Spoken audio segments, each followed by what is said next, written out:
voit des gens qui vont chez le psy, faire une psychothérapie, et puis à ce moment-là, ils bloquent sur quelque chose. Chez l'ostéopathe, il y a une correction qui est faite, un soin, et puis 6 semaines après, pouf, ça réapparaît. En fait, c'est souvent lié aux réflexes qui correspondent, ou quelques réflexes qui correspondent à cette situation-là, qui n'ont pas été intégrés.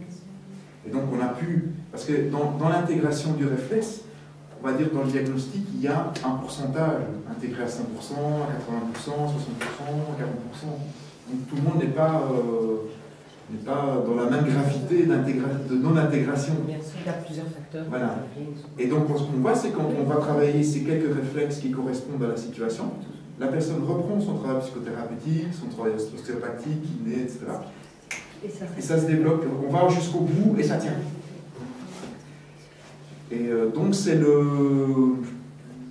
l'intégration du réflexe, c'est vraiment le coup de pouce. Et d'ailleurs on le voit dans les cours, beaucoup de logopèdes, comme madame, des ostéopathes, des kinés, des ergothérapeutes viennent se former pour avoir un outil supplémentaire pour pouvoir vraiment aller gratter jusqu'au fond.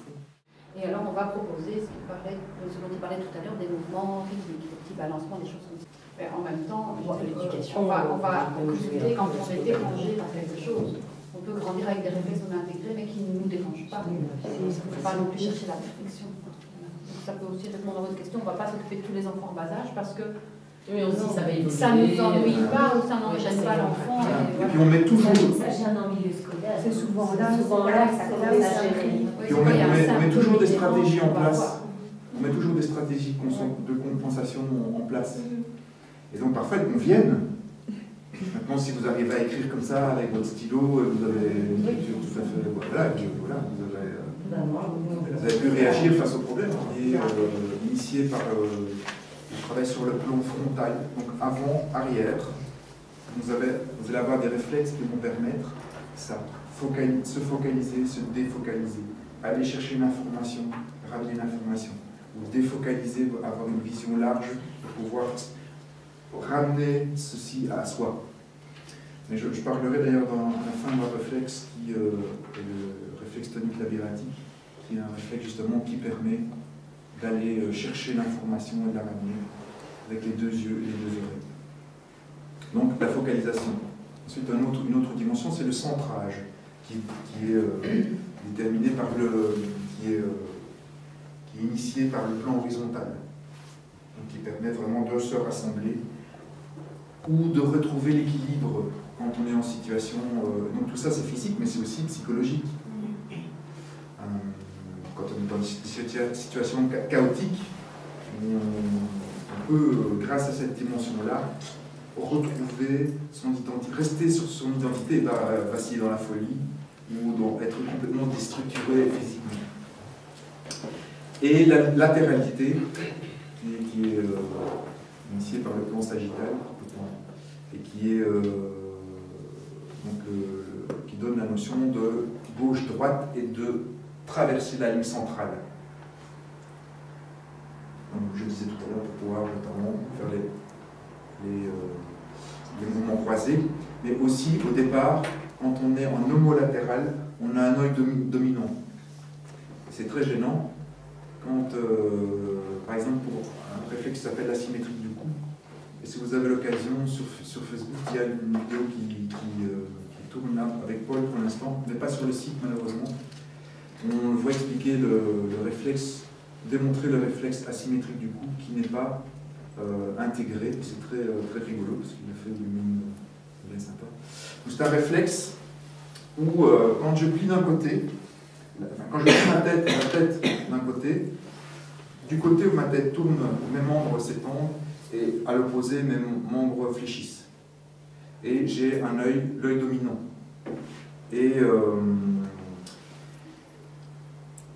Et donc c'est très compliqué parce que quand vous voulez écrire et que vous êtes homolatéral seulement, que vous n'arrivez pas à croiser, votre œil dominant il est là.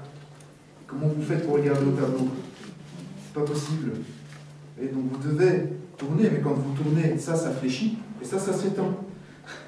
Et donc c'est très difficile de garder une posture correcte. Vous avez des enfants qui se retrouvent avec des positions impossibles pour arriver à écrire et à tenir parce que leur feuille ne tient pas et parce que non seulement il y a le problème de latéralité, mais il y a un problème avant-arrière qui vient s'ajouter. Donc c'est très très compliqué. Donc on a des cahiers par terre, des stylos qui tombent, il faut beaucoup de place. Oui. Motricité et posture, et la sphère émotionnelle, tout ce qui est gestion du stress, estime de soi, son identité. Très très important. Alors, réflexe, qui dit réflexe, dit arc réflexe. Vous savez que le réflexe, tout ça c'est assez simple. L'arc réflexe, il y a une stimulation, il y a un traitement des sens qui est fait au niveau de la moelle épinière, et il y a une réponse motrice. Ça va très vite. On n'a pas le temps de réfléchir, on a la main sur le feu, on retire la main. Ça ne passe pas par le néocortex. Ça, c'est le réflexe. Donc, vous voyez qu'au départ, on fonctionne comme ça. On va devoir passer de ça, du mouvement inconscient et involontaire, à des choses plus maîtrisées. Donc, il va falloir créer des circuits. Et là, on en arrive au développement du réflexe lui-même. Et là, on va comprendre pourquoi il est important de s'orienter vers la solution et pas sur le problème, vers la nouvelle compétence. Et une nouvelle compétence, ça peut être de mettre en place une stratégie de compensation. Oui. Alors, on a ce qu'on appelle au départ l'émergence du réflexe. Donc là, le réflexe apparaît. Et donc il y a des temps, il y a des réflexes sinueux. Il y a des réflexes, donc le premier réflexe apparaît voilà, entre 5 et 7 semaines. Vous avez des réflexes qui apparaissent à 4 mois in utero, d'autres à 6 mois, et puis il y en a d'autres qui apparaissent au moment de la naissance, et puis d'autres après. Et ils vont disparaître petit à petit jusqu'à l'âge de 3 ans. Sauf les réflexes de vie, bien sûr. Pour devenir des mouvements volontaires et conscients. Mais ils ne disparaissent pas complètement, ils restent sous-jacents. Et ils restent en stand-by en fait, en dessous du mouvement volontaire et conscient. Et en situation de survie, hop, ils reprennent le dessus. Donc l'agrippement de la main, en situation de survie, je suis au bord d'une falaise, je glisse, il y a une branche, je ne réfléchis pas à me faire la pince avec mon petit doigt. J'attrape. C'est pour ça, c'est le bisou fondamentaux des réflexes. Mais si je suis toujours en train d'agripper comme ça, impossible de prendre un livre, impossible de téléphoner, impossible d'écrire, impossible de me faire les cheveux, parce que chaque fois que je vais toucher, je vais m'arracher les cheveux. Oui. Donc il faut, entre guillemets, court-circuiter ce réflexe et le transformer en quelque chose d'autre. Donc il y a d'abord le schème du réflexe qui apparaît. Le réflexe apparaît, mais il est très brouillon. Donc on ne va pas avoir chez le bébé, au départ, quand il apparaît, on ne va pas avoir ça. On va avoir des choses plus... Voilà, juste des mouvements initiés, des choses un peu qui vont se développer. Ça, c'est ce qu'on appelle l'évolution en. Donc le schème de réflexe qui est apparu va se développer petit à petit pour arriver à sa pleine expression. Ensuite, il y a le moment très important, le moment de crise, qui est que, voilà, l'enfant a toujours fonctionné, il a ses gros stylos, ses gros marqueurs, il a pu les prendre comme ça. Et puis un jour, il est face à un petit stylo tout fin. Et il voudrait bien pouvoir utiliser ce stylo tout fin. Mais avec la compétence qu'il a développée là, c'est-à-dire un réflexe d'agrippement de la main, il ne peut pas. Chaque fois qu'il va prendre son crayon, etc., il va le casser. Il ne va pas pouvoir. Déjà, le saisir, ça va déjà être très compliqué.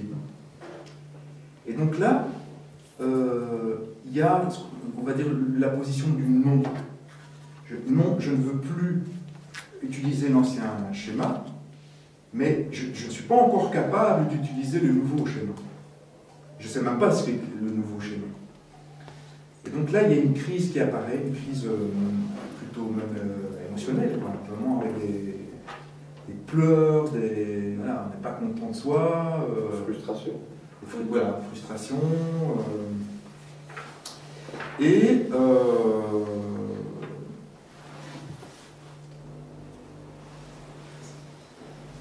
la suite, ça va être qu'est-ce que je vais mettre en place comme stratégie pour arriver à utiliser ce nouvel objet.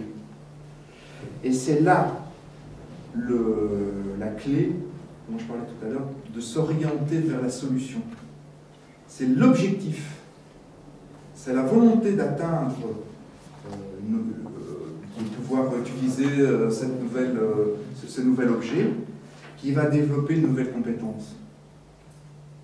Et donc petit à petit, de nouveaux circuits vont se mettre en place. Il y a déjà des préliminaires, puisque le circuit, par exemple, le cerveau-main, a déjà été fait grâce au réflexe. Il a déjà été entraîné en partie. Il y a déjà une partie du travail qui a été fait. Mais il va falloir développer sa motricité fine.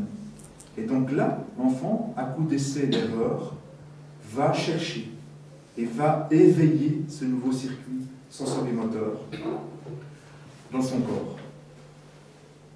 Et c'est ce qu'on utilise en IMP.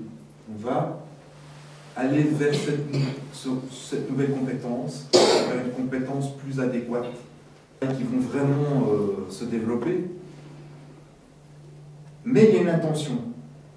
Et c'est ça qui va faire que le réflexe va devenir un mouvement volontaire et conscient, un mouvement maîtrisé.